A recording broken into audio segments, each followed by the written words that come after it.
Now, the European Union and Mexico have agreed to accelerate negotiations for a new free trade deal. Trade ministers from the EU and Mexico are in Brussels this week to renew the current trade deal originally signed in 2000. Mexico is keen to strengthen its trade relationship with the European Union as a response to US President Donald Trump's protectionist policies. Kevin Ozebek has more from Brussels.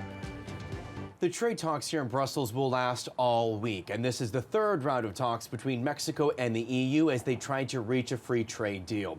The EU is already Mexico's third largest trading partner and exported about $20 billion worth of goods to the EU last year alone. Last year, the EU exported about $35 billion worth of goods to Mexico.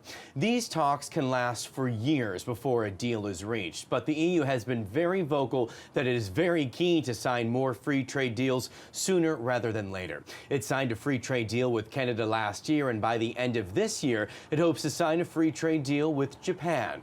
The EU's Trade Commissioner, Cecilia Malmström, says she is not at all in favor of building walls, a reference there to President Donald Trump's campaign promise to build a wall along the U.S.-Mexico border.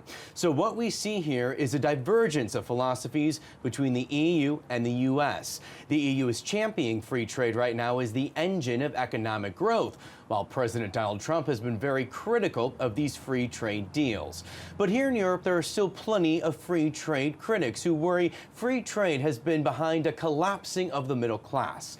But Commissioner Malmström says she doesn't want to sign just any free trade deal. She says she is focusing on deals that are fair, transparent, and sustainable, not just for the EU, but also for the EU's trading partners.